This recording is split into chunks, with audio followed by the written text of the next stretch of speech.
Thanks for checking out the Abnormal Japan podcast. We're based in Tokyo, Japan from Houston, Texas. If you're curious what it's like living here, or you just want to tap in for abnormal topics from time to time, stay tuned and follow us on your favorite listening platform.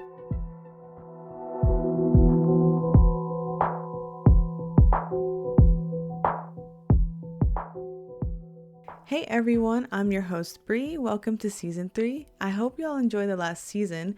We appreciate everyone who tuned in, shared our content, and voted on episode topics. This season, we hope to bring out diverse topics and bring on some guests as well. So I hope y'all are ready. And as always, I'm here with my co-host.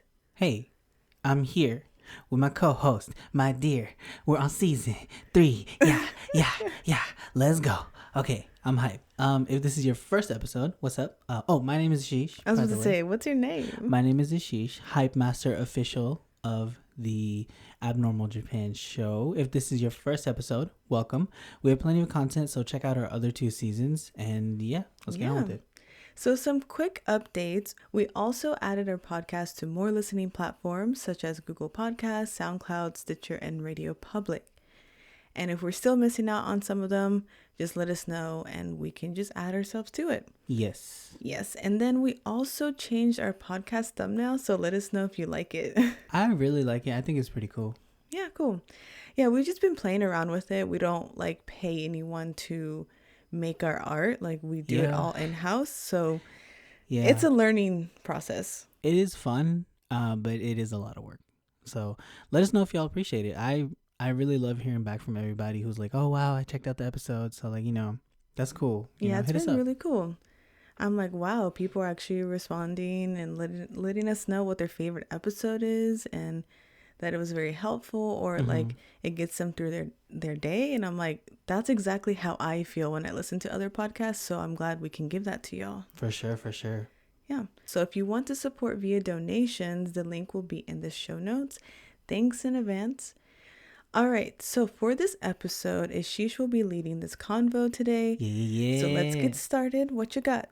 All right, so apparently I am just the LGBT reporter at Abnormal Japan because today we're going to be talking about non-binary identities and specifically X gender in Japan.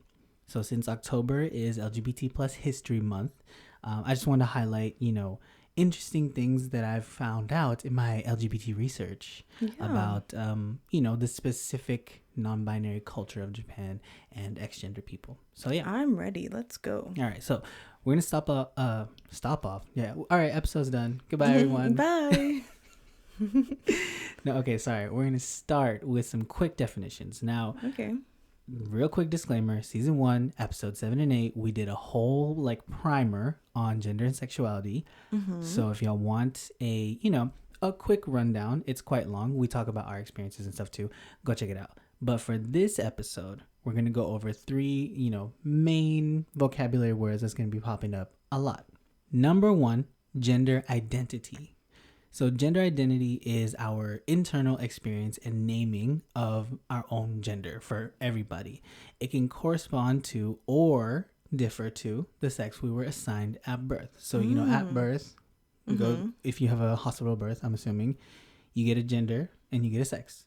You know what I'm saying? So I wonder, if you get a natural birth, do you get gendered?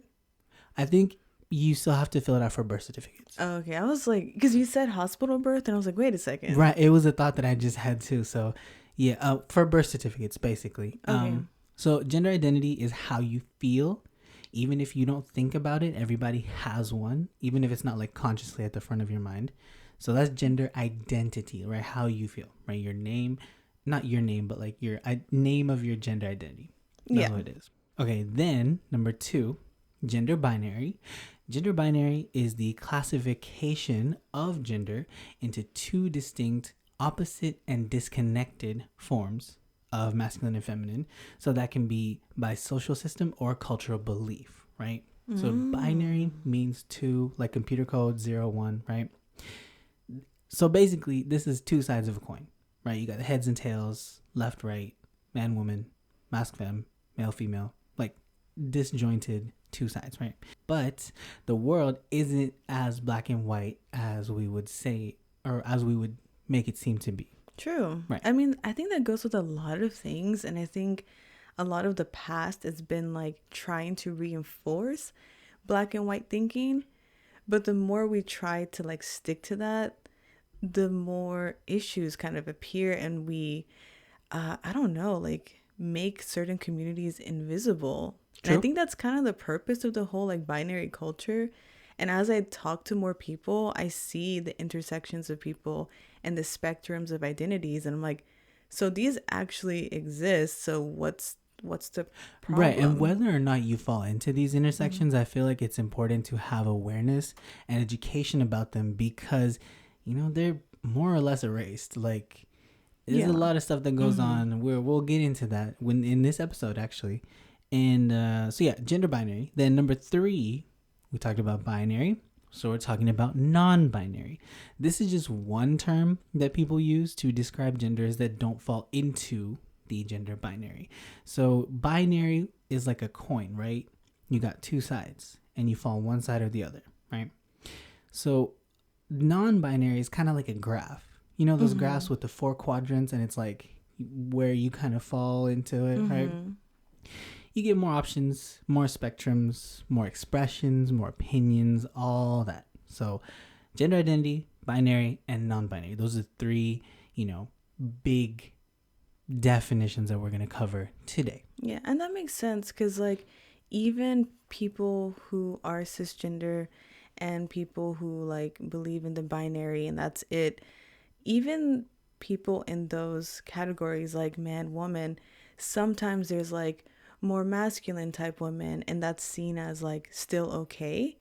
But I think there's a lot of double standard, and I think that's why when we just allow people to express differently, there's less discrimination. Like, so let's say a man wants to be more feminine or someone just doesn't want to identify as either. So I can see how just accepting and being aware, like you said, of like non-binary identities and just the spectrum in general is really important. Right. And I don't think people realize quite how much the gender binary is enforced. It goes over a lot of things. It goes over expression. It goes over clothing. It goes over societal roles. Like it's a whole almost it's very conspiracy intertwined, like with forms or just buying like basic appliances, language. just so many things. Yeah. Anyway, so those are the definitions, terminology, vocabulary, etc., etc. Cool. All right, so now we're going to get into part 1. Disclaimer, real quick. All of the information that we have and the resources that we use will be in the show notes. And this is the latest information we could find as of this year, 2019. If there's new information, feel free to send it our way. We love hearing about it. I love learning about this kind of stuff. So, conversation. All right, so we're going to talk about the current non-binary landscape. Japan has their own concepts of gender and sex, right? So while that has changed over time, particularly the use of the word transgender as a loan word into Japanese spread through Japan with the queer studies movements in the mid to late 90s, so 1996 and onwards. It became more popular in pop culture and academia for purposes of study and representation. And then in the Kansai region, right, specifically Kyoto and Osaka, the term X gender, as in a loan word like X gender, like in katakana, began to pop up in LGBT documentaries in the late 90s that were made and spread and shared by LGBT people to spread awareness, basically. They're trying to, Interesting. Yeah, they tried to do that. So this is like mid to late 90s, right? Now going from there to today, we see a lot more X-gender language all over the internet and identification, especially on social media, blogs, and message boards, right? So like, what do you mean? Like, are they labeling themselves more on social media? Oh, okay. Yes, and we're going to get into that as well. So Japanese websites that are, it's kind of like SNS, but it's not an app. It's more like it's kind of like Tumblr. There's like different analogs we're going to go into. So one of the sites, Amoeba, it's a blog site. So this is where you post your blog. You can post images, you can like, it's very Tumblr-esque, but it has communities. So people post their thoughts and artwork. And there's another one called Mixi. It's kind of like Facebook and Reddit, like put in a blender. So you use nicknames mostly. People don't post like private photos of themselves that often, but they have communities, message boards, and threads. And you can follow all of those based off of interests. Yeah, I noticed in Japan, like even with Twitter and stuff like that, people don't post their personal photos in general.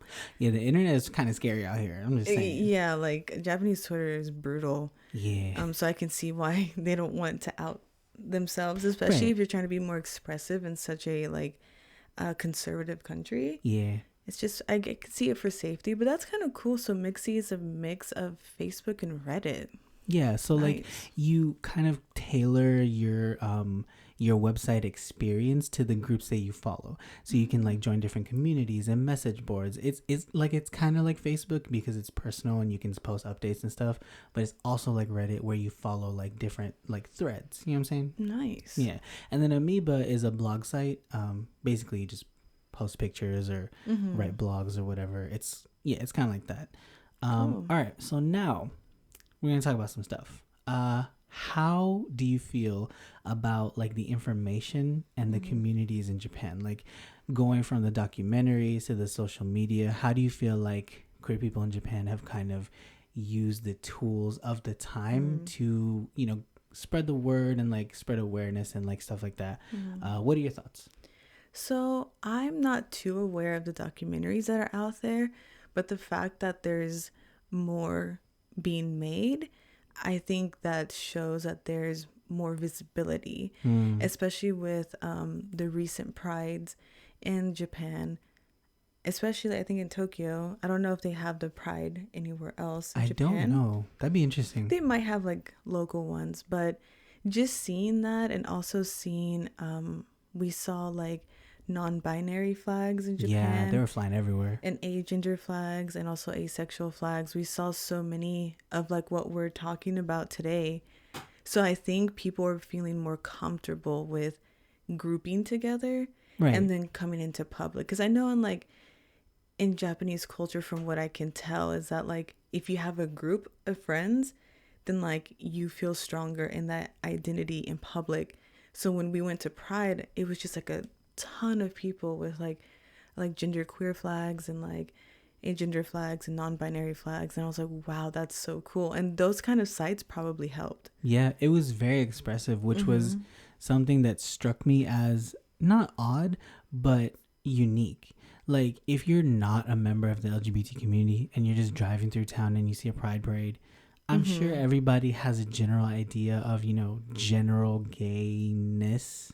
It's not hetero. It's very like basic surface level understanding of LGBT. It's like they know LG and they kind of know B, but anything beyond that, I think Japan is still learning a lot. Right, as is a lot of societies. But if you see all these flags and you don't know what they mean, but other people within the community know what they mean, so it creates a sense of like this is a safe zone for you can signal to other people without necessarily, saying it. True. And like, you know what I'm saying? Also, I don't know if this is like a far stretch or anything, but like when I visualized Japan, even before coming here, like as a teen and listening to the occasional like visual K Japanese rock bands where they have like a more like feminized appearance, like it kind of makes sense that there's more overlapping in identities and there's more like spectrums naturally in Japan. I just think it just wasn't visible. Right. And there's a lot of that, especially in like throughout history and throughout culture.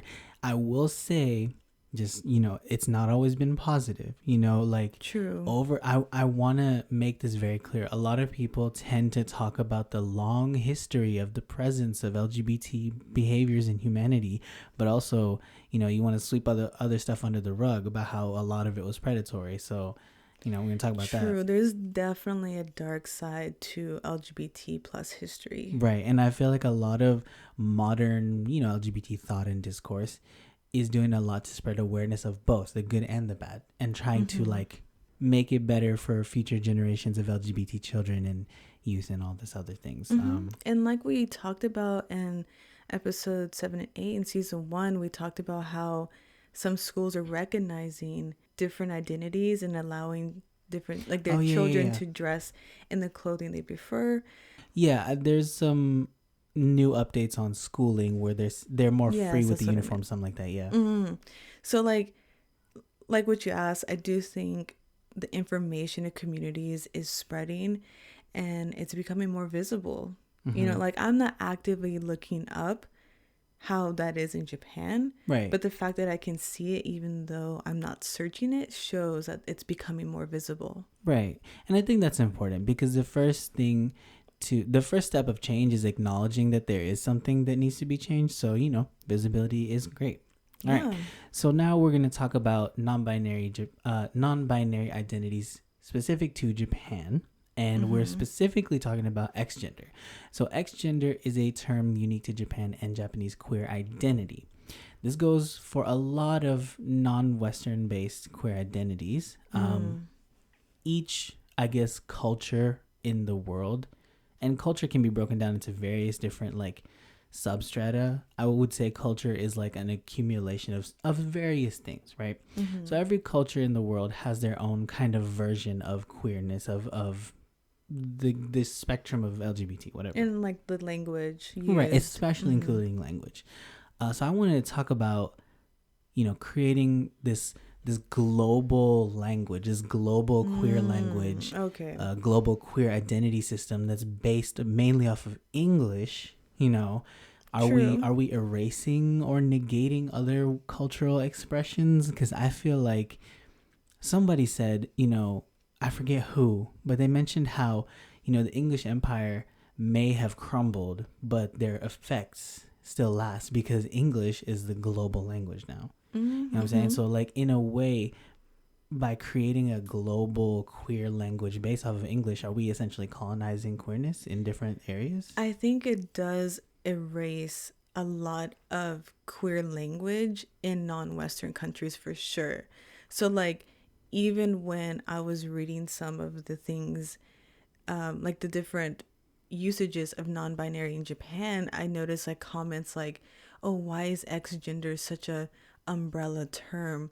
Because we have gender queer and we have non-binary and gender neutral.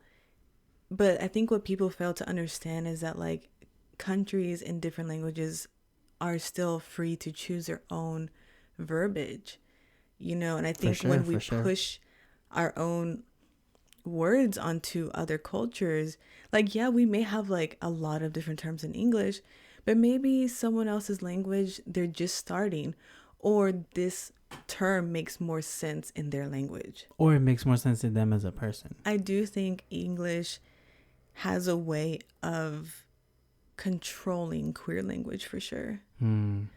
If we're going to engage with other cultures and languages, we need to make sure we kind of step back and hear them out. It's like, okay, so this is what it is in our language. Do you have something similar? What is it? And then you can just kind of learn that. Like, why do we have to expect other languages to learn ours?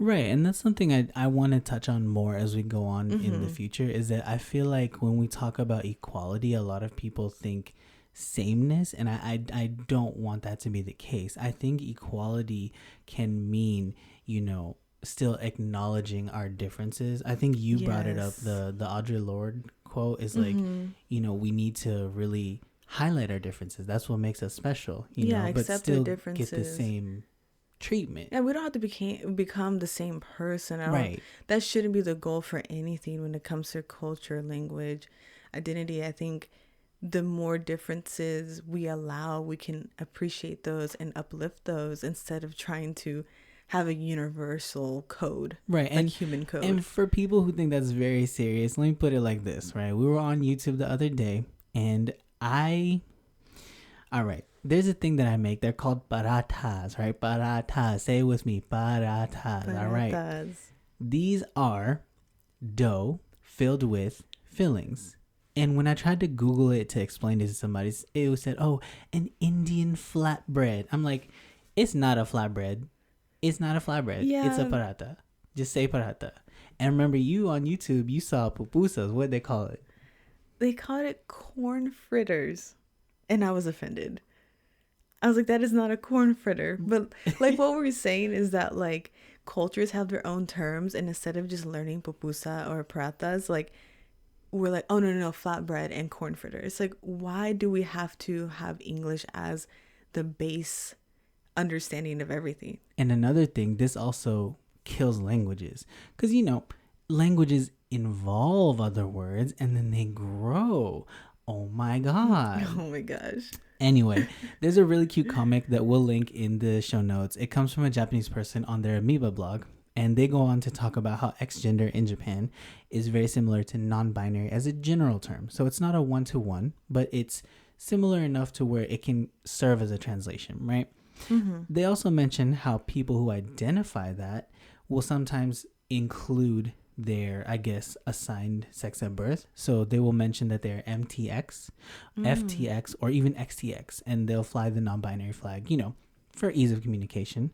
But yeah, I think that's actually really interesting because if you don't know, within the trans, non-binary, gender non-conforming community in general, if you are undergoing a transition, it's very common to refer to people to refer to themselves as, MTF, like male to female transitioning, or FTM, transitioning in general. But I think it's really interesting that X-gender people in Japan involve their gender and sexuality, or not gender sexuality, their gender and assigned sex very similarly. That's true that you put it together, because like when you were mentioning MTF, which is male to female, right, and then FTM, female to male, in Japan they do like male to X gender, right, and then like female to X gender or X to X. It's kind of like maybe they're not sure how they identify, right, but X is just kind of like a place marker. Right, and it's also more inclusive, I think, in terms of like non-binary trans people, like true. Yeah, it's really interesting. It's very Japanese. We'll get into more of it in the language term. I'm glad we brought up language, early in the episode, because it does show up a little bit later. Okay, part 2, recent happenings. Now, markers on legal documents, right, for your usually it says sex, right? It's like MF, True. sex, whatever, binary, whatever. But umbrella third genders, which are recognized on certain countries' legal documents, they use the placeholder of X. So instead of M or F, you would place X if you fall into an umbrella category of third gender. Okay. So many countries that adopt non-binary or third gender identities, they just kind of put it together for data purposes, and you just fill in an X. In Japan, that is not what the X means. There's actually a whole non-binary movement out here. So there was an article written up in June of this year from NHK World Japan. They covered a group of NB people, so non-binary people, in Japan who use the term X-gender to self-identify, right? This was in Kyoto. So there's a support group for X-gender people in Kyoto organized by Kazuki Fujiwara. They have come to term with their own identity, and they lead a support group for, other non-binary or X-gender people. They mentioned that they also struggle with, like you were mentioning earlier, the societal constraints of like a very binary society. And they also put themselves into their work for, advocacy and stuff like that. So Fujiwara lobbied for Yokosuka City to recognize partners between people of any gender, and the city actually responded. They took note, and in April, they introduced new partnership guidelines, which includes X-gender people, but it includes everybody by saying that gender doesn't matter for partnerships. So basically, they said you can be partners. It's fine. You can be partners regardless of gender. Yes. I think that is awesome, actually, especially taking out that element of gender, just because like that really doesn't matter if you want to, marry somebody. Right. Like it really doesn't. And also or even just partnering with people or doing like legal cohabitating, like it really shouldn't matter. And I think that's a really good step for them. Right. And it also offers people protection, all that's kinds important. of things, hospital visits, stuff like that, taxes. Anyway, Yokosuka City, right? this moved to people so much, like in their kokoros, in their heart, that they moved to Yokosuka. So Takako Kakiuchi-san and Miwa Watanabe-san, they moved to Yokosuka. Kakiuchi-san is an X-gender person, and Watanabe identifies as a lesbian. So they moved, and 2 weeks later, they got the certificate, recognized themselves as legal partners, and Fujiwara was there to celebrate with them. That's precious. That's adorable. Like, I am so happy for them, and I hope that many more couples are able to do that. And it's nice that they have a safe space. And I understand, like, if you found out about something that you really feel and you're part of, and you see, like, oh, this town appreciates that, like, yeah, I would move too. They straight up moved. They packed up. That's precious. Packed up and shacked up. That's precious. I just round of applause. Oh my gosh, I have a childhood story if y'all want to hear about a round of applause. Okay, so recently other cities have been following the same, footsteps. So in September, Kamakura City has announced that they're opening partnership systems that will acknowledge LGBT partners legally as well. This isn't just for same-sex couples. Some places in Japan have same-sex partnerships legalized, but it's just for assigned sex, so they don't have gender inclusivity kind of wrapped into it. So Kamakura City is following in the footsteps of Odawara, Yokosuka, Yokohama, and Sagamihara. These are all allowing various genders of all kinds to be enrolled into legal partnership. Yes, legal partnerships. Thank you. Nice. All right, so I kind of want to talk about this a little bit. Okay, yeah. Marriage and legal recognition of partnerships. Some people are against marriage for anybody. Some people say that marriage is between a man and a woman. Some people don't believe in marriage as a right or whatever. I don't know. So like, what are your thoughts? Like, what are my thoughts on more LGBT protection within that realm, or just in general marriage? Well, let's start with marriage in general, and then we'll talk about how marriage is not available equally. We'll do 1, 2. I do think marriage isn't something that people should strive for. I know we're married, so like I know this sounds weird to tell people that, but I really don't think so. I think there's a lot of issues with the construct of marriage. It is very legally binding, so just think about that, like you're legally binded to that person. But I still think people should have the right to do so, like whether you're against it or for it. Like, I just think it should be an option. And within this society, marriage does have certain benefits, so I can see why people do get married, right? And so I just think we shouldn't judge those who do and those who don't. What about you? What do you think? I think marriage can work for those who really want to be married. I think it is a really big choice, and I feel like people should have, like you're saying, the right to make that choice if they so choose. If they don't want to make that choice, that should also still be in their hands. You know what I'm saying? Like, I feel like... I just think it shouldn't be a milestone. Like, if you want to get married whenever you want to, but if you don't... Like, the cultural expectation of getting married, it's like... I agree with you on that. If you don't want to, like, you can still be a happy and successful person. A happy, committed relationship. Yeah. It's totally possible. Or a super happy single life. Like, Yeah. And I think I agree with you. Maybe, like, removing some of the weight of the institution might help a little bit. But I feel like it should be available to literally everybody of age. Yes. You know what I'm saying? So, in regards to, like, the LGBT protections and just allowing more people who identify differently with sexuality and gender, I just think it just should be allowed as well. Like, I just don't see why it's like pulling teeth. Like, for what? Yeah, it does feel like that a little bit. Okay, so that I feel like we can move forward from. I feel like marriage is one of those things that it's like a hot button kind of topic, so people get fired up. It really is. And I just feel like at the same time, it really makes certain people happy. So that's why I just want people to be able to live their happiness. Like if Right. marriage would make you happy, then do it.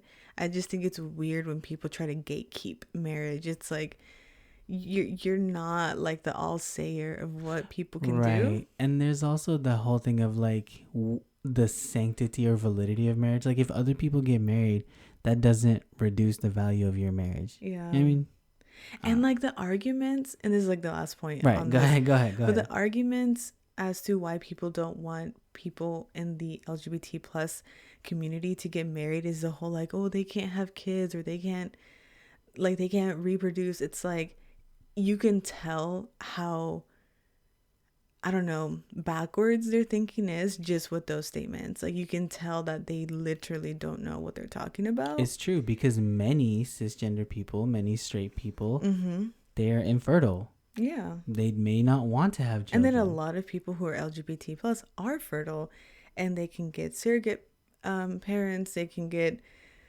I don't know, they can have children. Right. They can adopt. They can adopt. There's so many different ways. But yeah, so I am for what people want to do. I don't think we should restrict.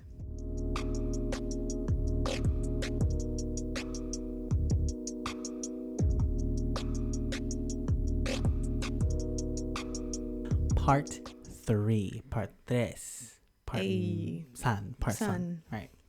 So speaking of part san, we're doing Japanese gender vocabulary.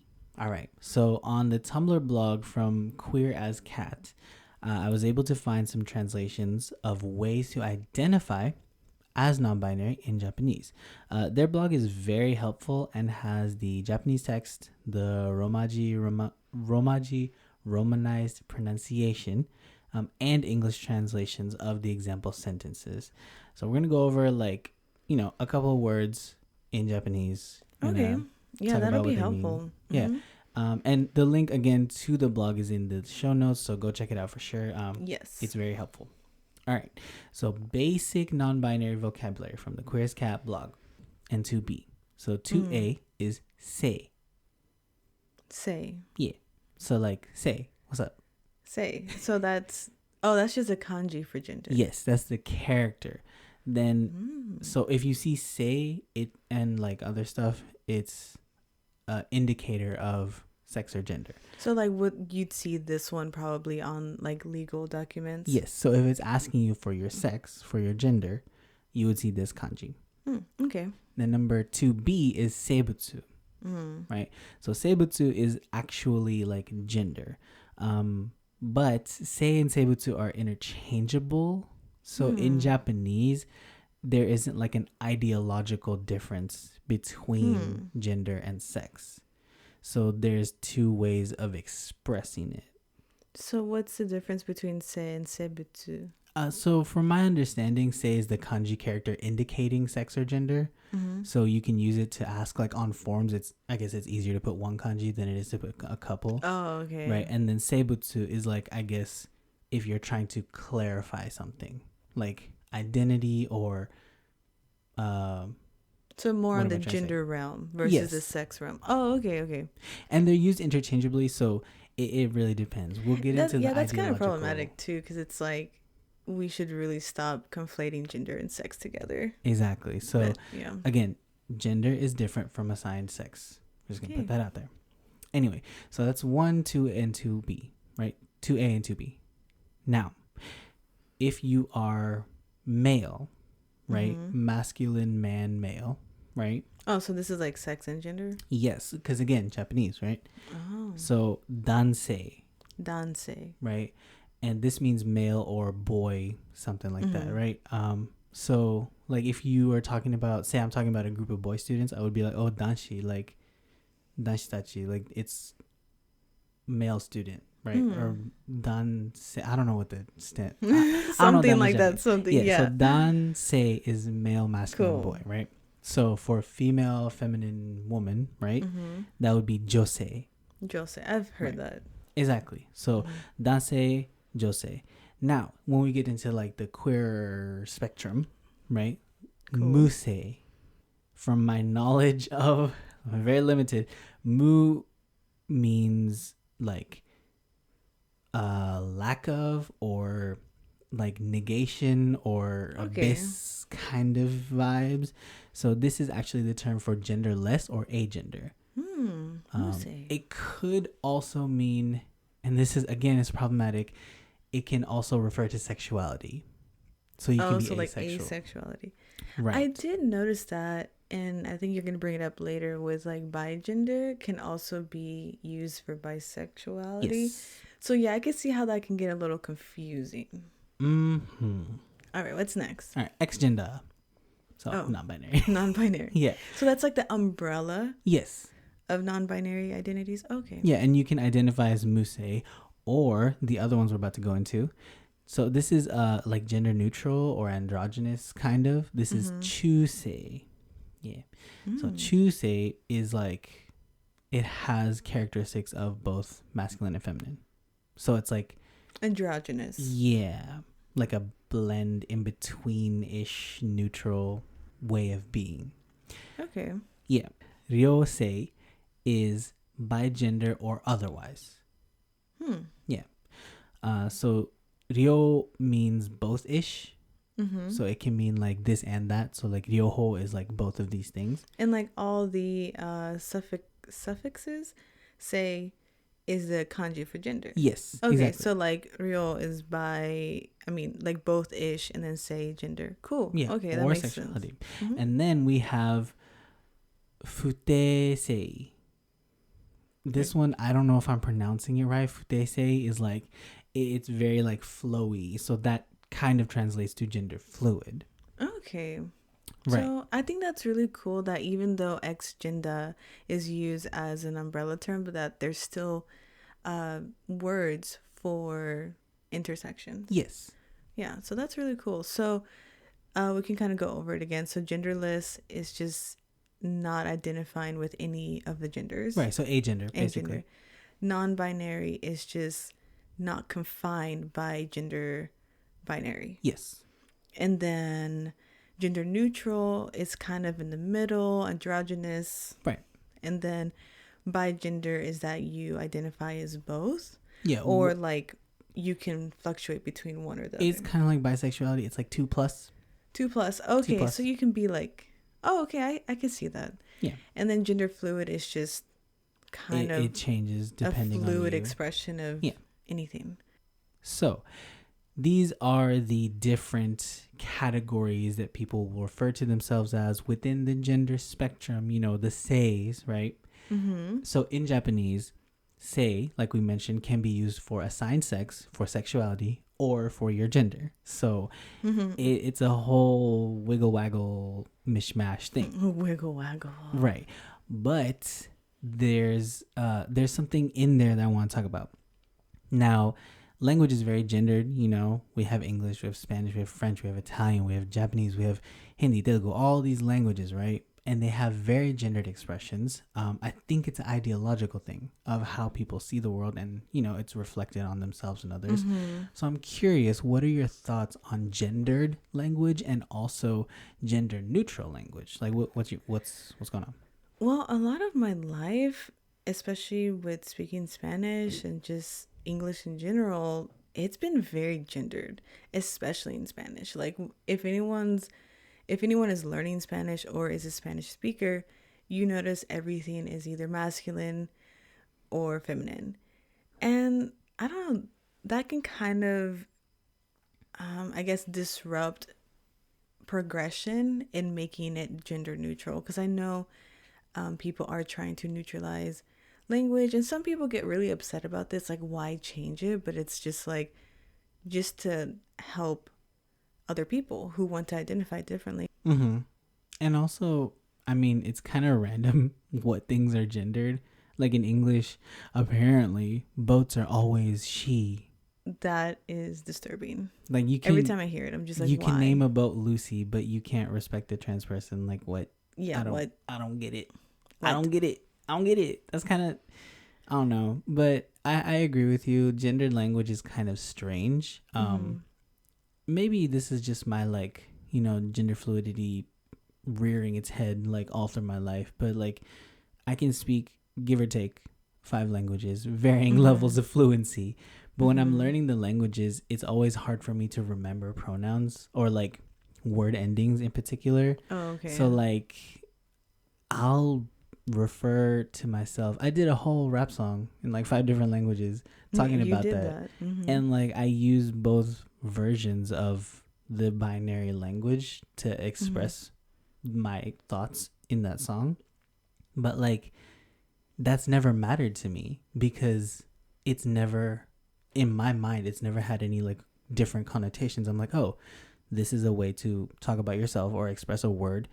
I don't understand the rationality behind gendering certain things. I don't know, maybe that's just me, but like it is odd. And I think the more open people can be to gender neutral words and just new language in general, I think it'll just be more inclusive. And I know it can be difficult. Like I know some people are like, oh, but I just like I can't remember it. Just take it one thing at a time. If you have someone who's a friend or a family member or someone you know who doesn't identify with the binary or anything, just like start with that.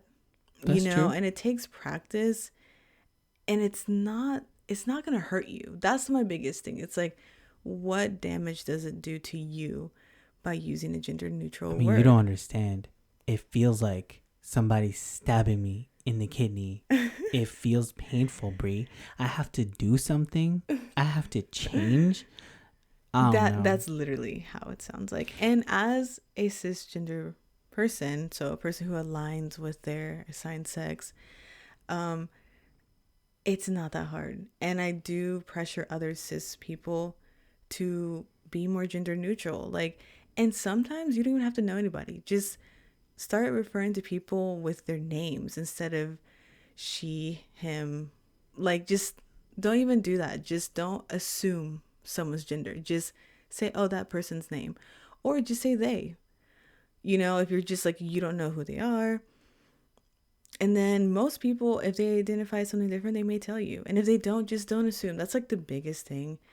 And then as soon as you know, just kind of respect it, That's fair. I think it's interesting when people talk about, in English specifically, they talk about they, them pronouns. I know the Webster Dictionary just added it to the categorization of personal pronouns. So it's in the dictionary now, y'all. I'm sorry. It's a thing. And it's been a thing. Like in Old English and in other languages as well. Gender neutral pronouns have been used. And right. Talk about Shakespeare. Like, y'all love Shakespeare so much. He used they pronouns all the time. True. Talk about it. I don't understand. Anyway, language is a whole mess. It encapsulates ideas about the world and how we see it. And I appreciate your thoughts on this. I know it's different in each language. And I think earlier we mentioned it's up to the speakers of those languages to determine what those new uses and new words and new ways of speaking should be. I feel like it's not fair for primarily English speaking people to then impose their version of gender neutrality on other languages, because I feel like that's also not fair. It is harder in different languages. Like, so in English, I've gotten pretty good at being neutral. But in Spanish, yikes, it's so hard. Everything is so gendered, like even to just a basic item.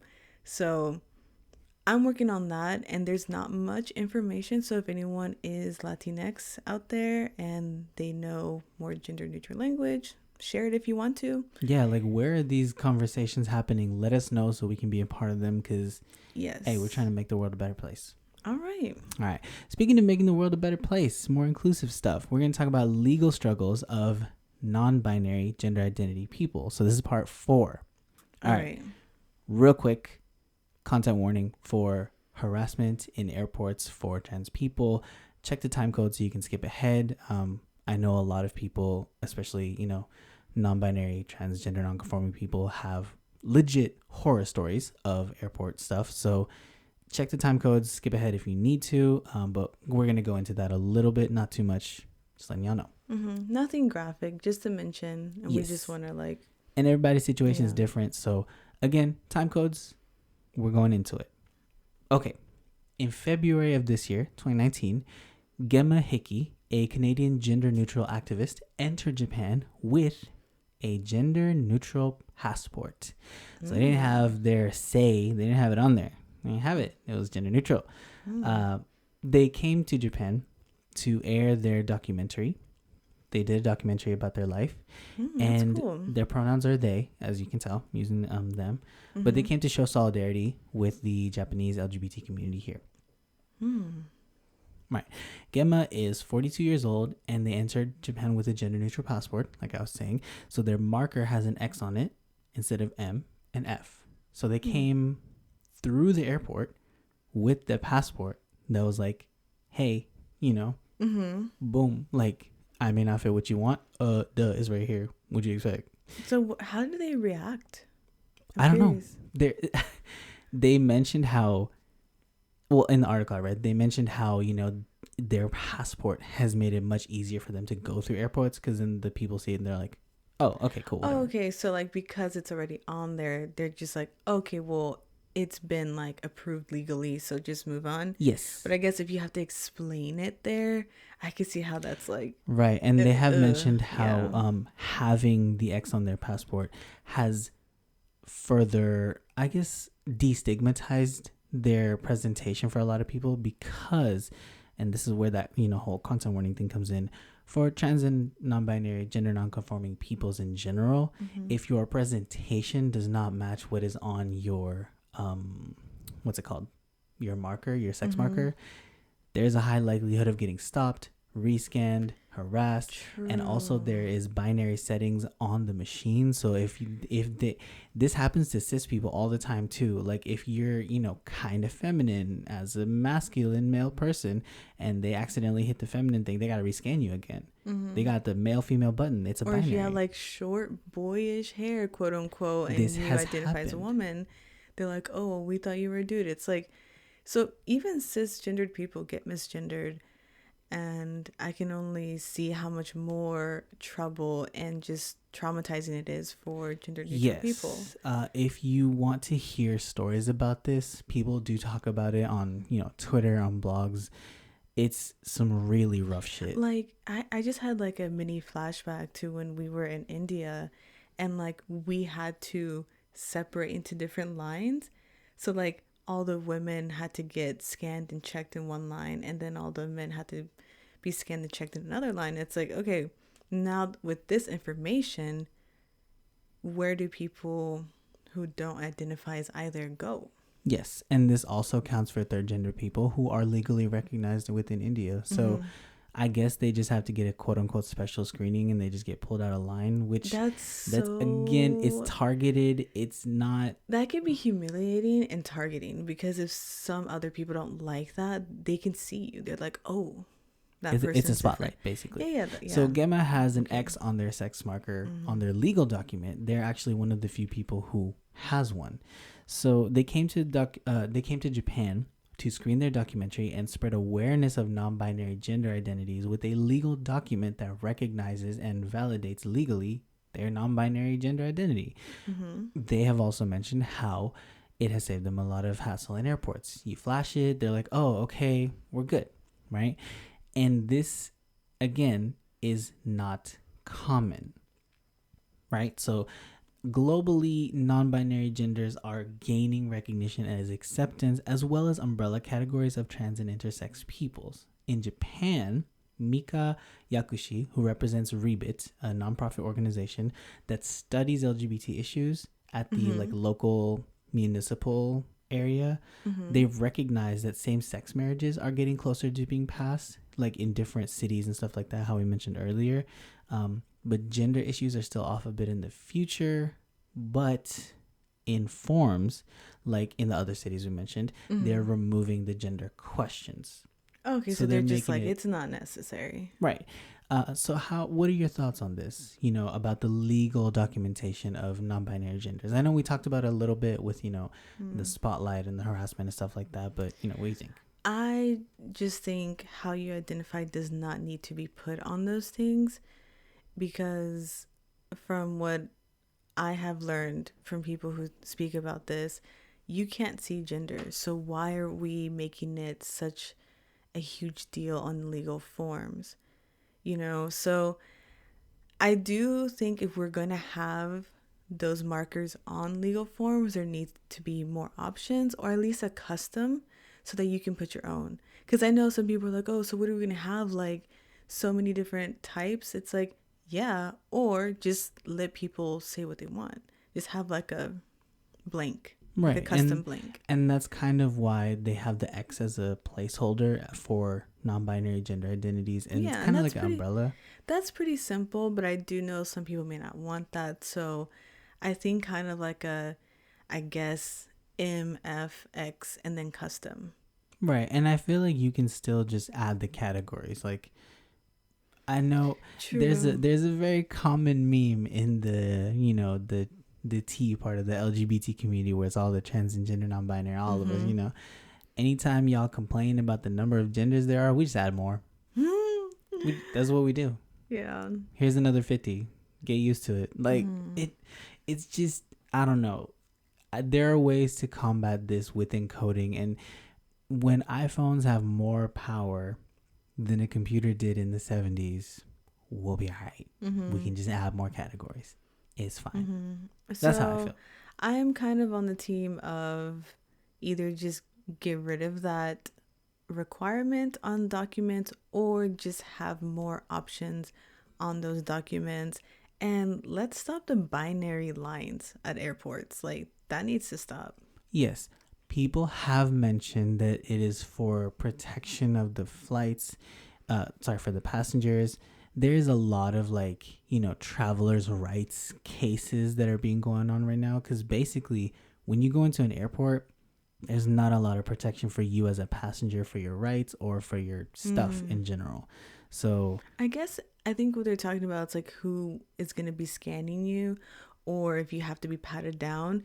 I think maybe just have people and you're like, hey, I feel more comfortable with this person patting me down, because like back to the whole India thing, like I would feel uncomfortable if a man did have to pat me down, because I just don't like men touching me in general. Right. I feel like you can get up to the thing and just be like, hey, you or you. I could see what they mean in a sense for like passenger. They may not want just anybody scanning them.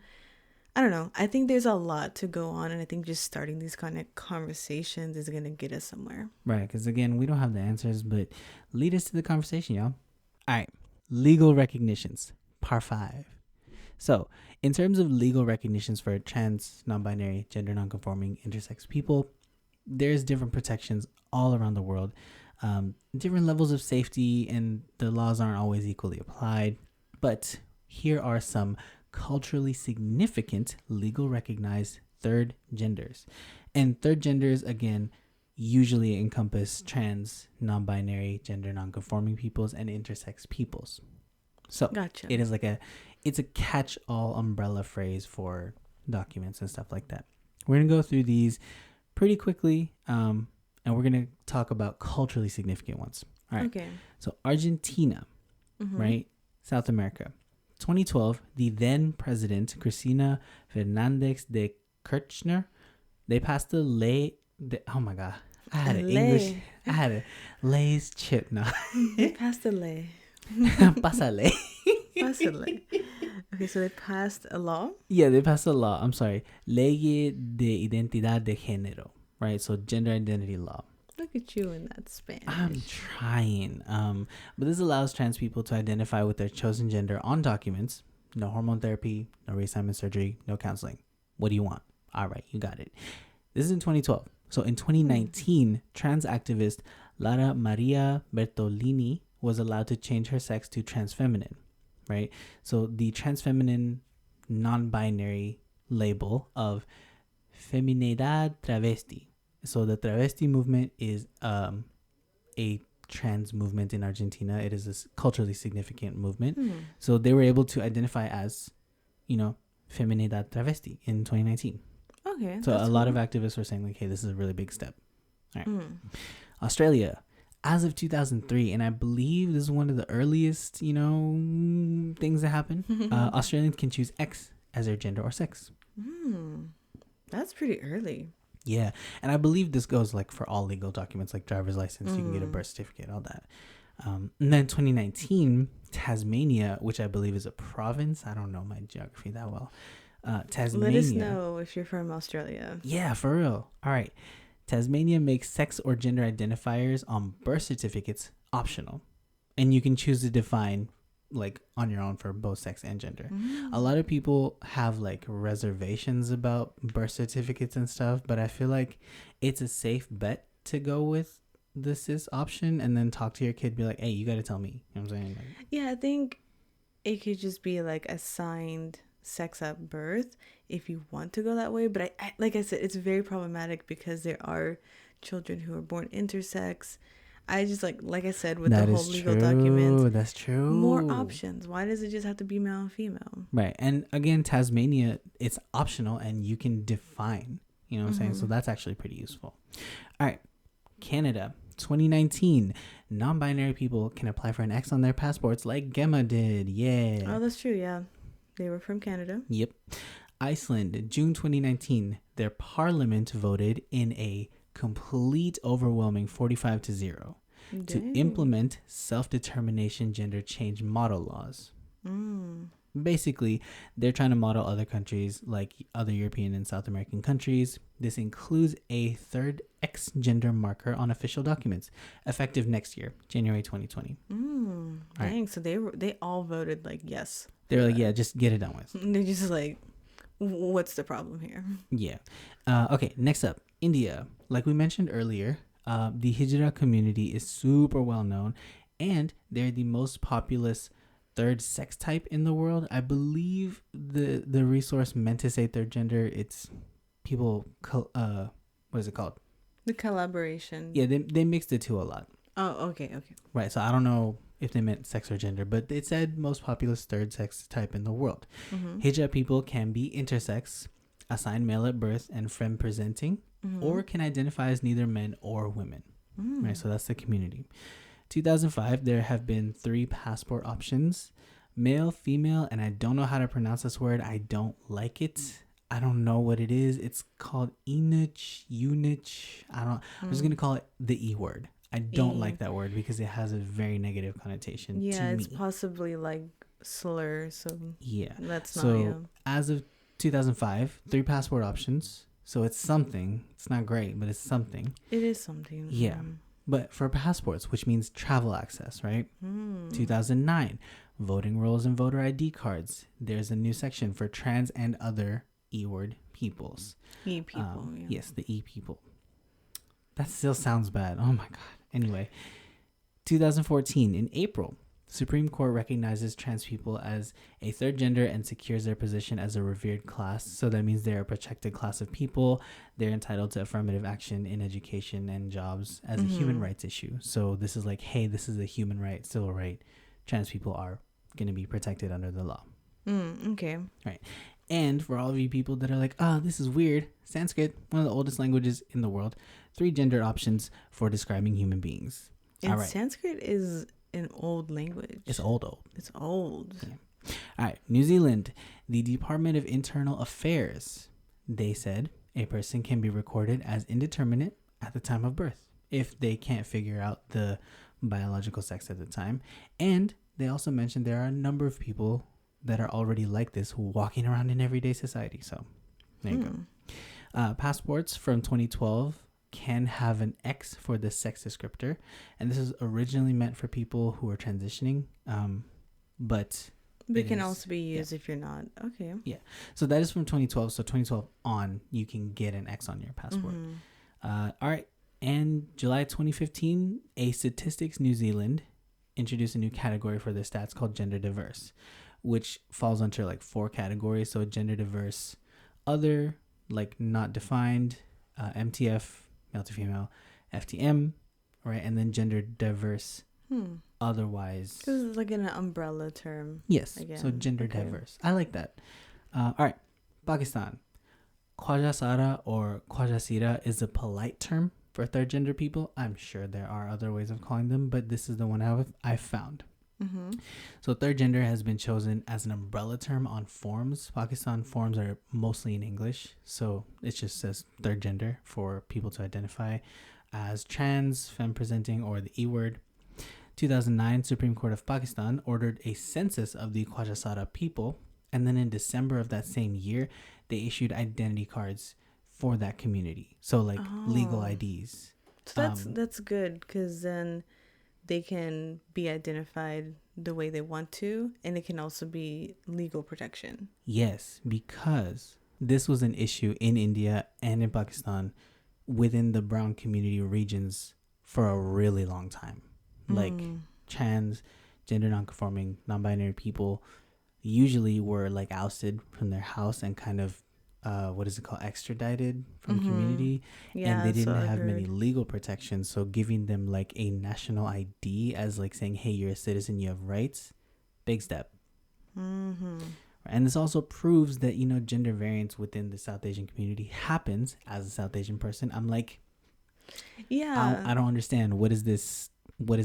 It exists, and I do see a lot of erasure in South Asian communities, but I'm like, but there's people who are different. So like I said, a lot of countries and cultures try to hide it, and I think with these changes in legal terms, I think because a lot of people put trust in authority, so I feel like if things change legally, people chill out. Yeah, and they're forced to reconcile with it. Yeah, that's what I'm trying to do in my little brown community. What's up? Non-binary, gender fluid. We got protections in the home countries, so yeah, deal with it. Anyway. Nice. All right, we're moving on. We're almost done, y'all. Don't worry, we're going to get through this. Next up, we got Thailand. Thailand, fun fact, this is the most popular nation for sex reassignment surgeries, according to many people all over Asia, all over the world. So they have a really, really long history of performing sex reassignment surgeries, and their facilities are well equipped for that. Also, that's people say it's very affordable, right? So this is another language thing where it's like sex and gender are kind of conflated. So in Thai, I hope the language is Thai. I don't know what the language is called. I believe it's Thai. Okay, in Thai, there is a third sex called katois. This is what most people translate to ladyboys. I don't like that term. Yikes. Same thing. We're just going to call people katois. And then I believe there's also a concept of a third gender. So sao prapet sang, a second kind of woman, rough translation, give or take. So these are the gender variances in Thailand. Okay, in 2004, a Chiang Mai tech school allocated a separate restroom for Katoi people with 4 stalls and no urinals. The Katoi students still had to present as masculine, but they did have a separate restroom, I believe, for like protection purposes. So weird though. Like they were still forced to present a certain way. It's, again, small things. I can't downplay the significance of it, but we gotta talk about it. But in the entertainment business and the fashion industries, and also in large managerial roles, Katoi people play significant roles. And this is also helping with exposure. This is helping with more acceptance. You know, there's more, wide knowledge of gender variance. Like and people stuff like recognize it. Yeah. So in the UK, mix, so MX, as a, what is it? Not surname. No. Abbreviation? It's not surname? Surname's your last name. You're right. I don't know what it's called. For the thing for Mr. and Mrs. Right, Mr. and Mrs. Mix. Mix is commonly used for government organizations. Non-binary people use it in higher education and work and all that stuff. And you can also use non-binary gender markers if you're a uni student, stuff like that. But in 2018, the British High Court ruled against a bid for X markers on passports. So socially, it is accepted. Legally, it is not. Yes, for passports. So yes, there still needs to be some work there. Right, but socially, it is accepted. I just feel like that legal recognition is very key. That's all I gotta say. Now to U.S. Well, I can't be too proud of the U.S. right now, but U.S. You know, it's where all my people are at. The States. Yeah, United States. There are 10 states that allow non-binary X markers on legal documentation. So we're just going to go through them. Oregon, 2017, no doctor's notes. Washington, D.C. No. Wait, so what do you mean by no doctor's notes? Like you don't need a doctor to change your marker? You just go and be like, hey, change it up. Okay. Yeah. And these are all fairly recent too. There's some that are, a little low key, but anyway. All right, Oregon, no doctor's note required. You just get an X marker. Mm-hmm. Washington, D.C., 2017, no medical cert, and you issue a gender-neutral card for your driver's license or ID. New York City, which is different from New York, the state, because they have different birth certificate departments. I don't know. You can get a municipal ID. So New York City ID, gender-neutral marker. Minnesota, 2018, X markers on state IDs. Arkansas, 2018, X marker for a driver's license upon request, but you've been able to do it since 2010. Arkansas, I am surprised. I was surprised too. I am surprised by Arkansas, but I'm glad that you can request. Yeah, you just ask them and then they, no question, no documents. They're like, oh, okay, cool. We'll do it. Boom. Colorado, 2018, X marker, but you got to get a form from your medical health care provider or a medical counselor. So you do need a form there. Maryland, 2019, X marker. No specifications, but I believe you can just get it changed. Same goes for New Hampshire, Hawaii, and Pennsylvania. All X markers available 2020 onwards. Interesting. Yeah. I mean, 10 states is still not a lot. That's what, a fifth? Yeah, so, but I'm glad there's some going. I'm still very surprised by Arkansas. It's like almost like seeing Texas. Like, I feel like Texas is going to be the last state. Not going to lie. It may well be. But I'm glad there's progress. That's awesome. And if you want to keep up with all the latest stuff in gender, there's a really cool podcast called Gender Reveal. They actually actively keep up with all these changes. And yeah, it's a pretty cool show. Go check them out. Yeah. Mm-hmm. All right. Yes. Okay, we're done. We're going to close this episode. Thank y'all for listening so far. I really, really appreciate it. And we're going to end with another discussion because, we love to talk about stuff. I know. I mean, this is a podcast. Now, we're just going to talk about personal stuff. Okay. So I've talked a whole bunch this episode. Mm-hmm. And as if you don't know already, both of us, Brie and I, are part of the LGBT community. I identify as gender fluid. My pronouns are he, they. So now you know. But Brie, from what I'm gathering, you said you are a cis person, right? Yes, cisgendered person. Your pronouns she, her? She, her, woman, female, whatever. All right, cool. All the things that are aligned, I guess. I don't know. It's okay. I also want to let people know it's okay to learn stuff and figure stuff out. You got a life, might as well learn stuff and, whatever. Anyway, you know what's really funny? What's up?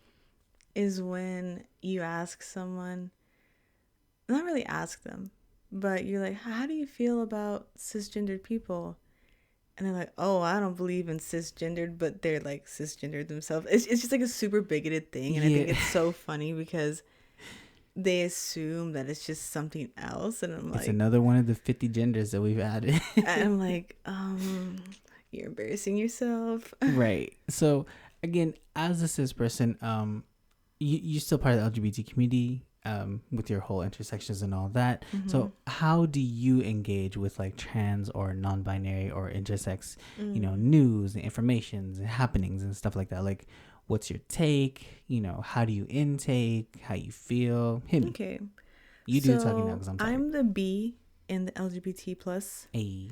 So yeah, I do intake a lot of bisexual content and yeah, so that's one thing, but I do follow a lot of people who are who identify as trans, non-binary, and intersex, or who are intersex on Instagram. So that's where I get a lot of my information. It's just listening to people on their own platforms. I think that's the most important thing for me is if I'm going to intake information, I'd rather it come from the people because there's often in these spaces, cisgendered people can lead the voice.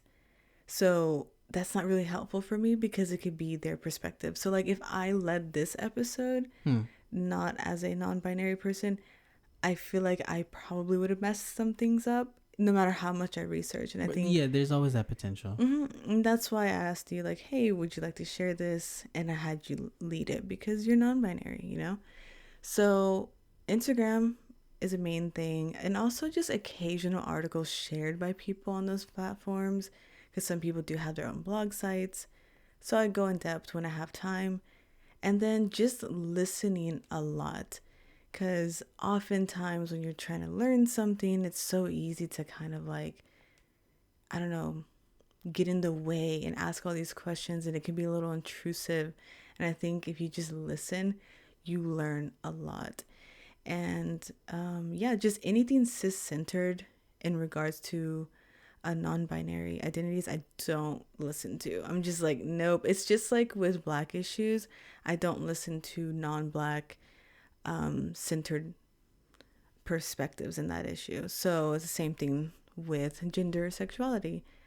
And yeah, and also I actively practice using gender neutral terms. That is something that I have like a little bit more difficulty of, just because like I've literally been like what it seems to be hardwired to use gendered terms. So it is something I have to actively practice, especially because like you're my partner and you're, you know, you identify as he, they, you know, that's naturally a practice. And then I also have some friends who are non-binary and who are agender or whichever, and I just respect their pronouns. And sometimes you slip up, but you just apologize and then reiterate what the proper term is. Oh, another thing is calling out other cis people on their binary bullshit. Because it's so easy for other cisgendered people who disagree with a lot of these concepts and just reality of identities. And it's kind of ridiculous to disagree with existence, because it's different. Damn, that's a bar. It's different if it's like, oh, well, I don't think chocolate's the best candy, right? Whatever. But if you're trying to disagree with someone's identity, you can't do that. It's real. This person actually feels this way. This person is that. So it's kind of ridiculous. And I call other cisgender people out all the time when I can, like if I'm there. And sometimes they listen more to me. It's weird. It's like, they're like, oh, okay, you're also cis. I understand. And also it takes the weight off of non-binary folk. Like, why do they have to constantly teach cisgender people? Like, that's exhausting. So I try to be that like middle person and kind of like take the hits if I can. And then I'm just open to anything, really. Like, you know, I'm learning something new all the time. So I just stay open. Right. And if I don't have time to research it, I just like write it down. I'm like, okay, I'll dive into that like in like a couple days. So yeah, that's kind of how I engage in the T part of the community, or the Q, or anything, all the pluses, you know, right. All of the people. That's how I engage. I appreciate it. I think on my side of things, I really just follow people. Like, and this is wild because I've been following a bunch of people since before, you know, because the whole LGBT thing. Before I was like, okay, let me support this, and then I'm like, wait a minute, and then like people like educators who exist online. Oh my God. Go support them. There's a lot of free education, and they should, like, if you have the opportunity, please pay them. Yes, listen to Black women, listen to femme people, listen to trans people, listen to people of color. Like, there is a lot of stuff that you can do to listen, and people put it out like all the time, and it doesn't hurt to like listen to stuff. You know what I'm saying? Yeah. So like on my end, it's a little difficult because some of the stuff can be, you know, I had a whole life. It can be a little triggering. So I'm like, ooh, I'm going to look into that later. But a lot of things I find is that it's all about self-care. That's something I've noticed. And that helps. You know, I see trans people, non-binary people talking about very unique ways of self-care. And that's how I engage with it. It's like, you know, what can we do in this weird world that for some reason doesn't like us? You know what I'm saying? Like, there's no reason for it not to like us. It just does. So I guess. All right. So that was our little conversation bit at the end. Thanks for listening, everyone. I hope this was informative. I hope you learned something. Let us know.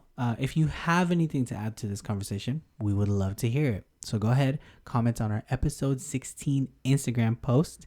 And In the show notes, we will have links for the resources used and tags of our favorite LGBT plus influencers and educators. Yes, and when you comment, please, nothing hateful. It will be blocked, but we are here for discussion. Let's talk about it. Yes, please be respectful. Mm-hmm. And especially if you are in the community, in the spectrum, and you're listening to us, we'd love to talk to y'all. Let's be friends. Oh, yeah. Yeah. So, yeah, stay tuned for next episode. We'll be featuring a guest. And, yeah, our episode collection is building up. So, if you want to hear us ramble some more, check out our other podcast episodes. We cover various topics. You're bound to find something you like. We're trying to keep it diverse. I know season 2, we talked a lot about Japan. But we want to, shout out different episodes like LGBT content, feature some guests, do some true crime, random Japan facts, just stuff like that. So if you have October's coming too, so it's like, ooh. Yeah, October's coming up, exactly. Well, technically it is October. Oops. Yeah. And if you have any topics you want us to talk about, just let us know. And we do have visual content, so if you like YouTube and Instagram, we're on there. And if you want to support Abnormal Japan, leave us a review and rating on the app you're using. Follow us on there too. Share your favorite episode on your socials. And also follow us on Instagram, Facebook, and Twitter. Just send us lots of love. We love love. Send us love. All right. We appreciate everyone who tuned in. Okay. Bye, everyone. Bye, y'all. Thanks for listening. Peace.